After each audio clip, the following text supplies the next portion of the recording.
Property or go to jail. That is the message a judge is sending a St. Louis landlord tonight accused of illegally renting condemned homes while preying on vulnerable people. Yeah, for months, First Alert 4 Investigates has been uncovering new details about what the city is now calling an illegal rental scheme. Tonight, investigator Susan L. Corey brings us the latest update, which could land one landlord behind bars. Some say good fences make good neighbors. Welcome to the Tower Grove East Community Garden. But this one isn't a dividing line. 26 garden beds. It protects part of the city that's become a neighborhood landmark. Everybody in the neighborhood loves the community garden. For 9 years, Joe Goodman's called Tower Grove East home. It's hard to believe you get this nice, beautiful area, and then you walk past some dilapidated building. 3 doors down, She hasn't bought into what we're trying to build here. there's a spot he wouldn't describe as blossoming. Dilapidated, broken windows, unkept yard. The condemned sign is gone, but the status of this Virginia Avenue home hasn't changed. St. Louis city lawyers claim it's one of dozens of illegal rentals owned by Dara Doherty. No comment. A judge just held Doherty in contempt, finding she willfully disobeyed a court order from months ago to clean up the house. They're just playing a game. Grifters grift. The city says the home is not only a nuisance, it's a public health hazard, citing problems with rats, mold, and raw sewage, all spilling into problems for neighboring homes. There was no plumbing at times, and the only way they would take care of their business is in the yard. So you had people going to the bathroom? Constantly. It's not like one time. We're talking like every day, 10 different people. So, and that builds up. You could smell it in the summer air. Earlier this year, the city sued Doherty, 5 people she works with, and 11 companies they collectively use to buy homes across St. Louis. The suit accused the landlords of buying foreclosed properties for as little as $7,000. Then, without required occupancy permits, they rented rooms, including basements and garages, for between $500 to $1,000 a month. And there's probably been anywhere from 4 to 10 people living in that house at any given time. In court filings, the city claimed the landlords found renters at homeless shelters and food pantries, specifically targeting elderly people, veterans, sex workers, and people with disabilities and drug addictions. These people are just mistreated by her, and they deserve better. People live in places like this because they don't have anywhere else to go. Cameras were not allowed in court during the latest hearing. Doherty testified she sold the Virginia Ave house, so it's no longer her responsibility.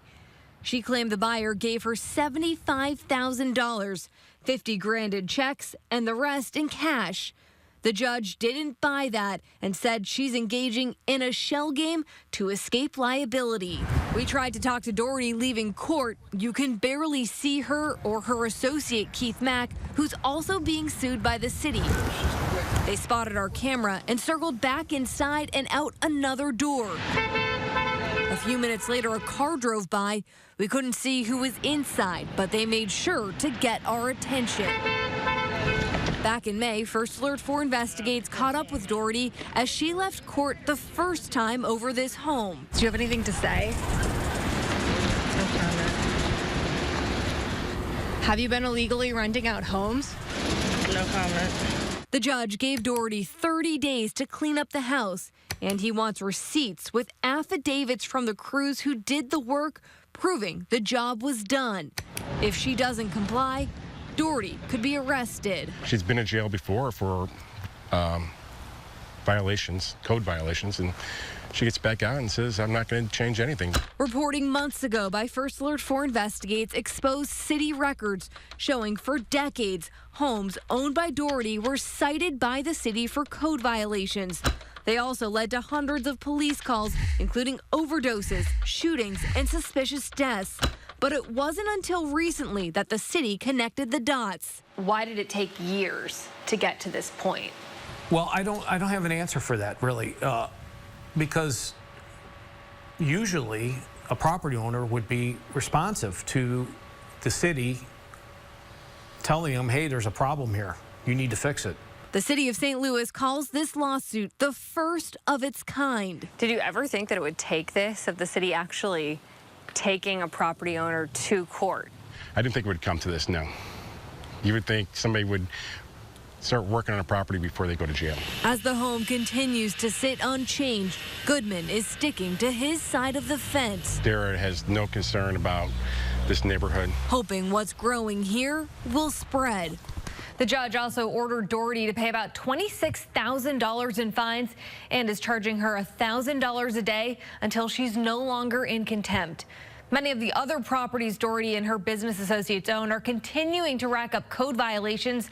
That even includes Doherty's own home in Brentwood, which First Alert 4 Investigates discovered was condemned and was recently cited for more code violations. We'll keep following what happens in these cases. Susan Alcori, First Alert 4 Investigates. A city spokesperson sent us a statement saying, quote, neglect is no longer welcome in the city of St. Louis. Mayor Jones's administration is taking action to hold owners to account when they don't maintain their property, end quote. You can see their full statement as well as all of our past coverage on our website or mobile app. Just click over to the First Alert 4 Investigates page. Tonight.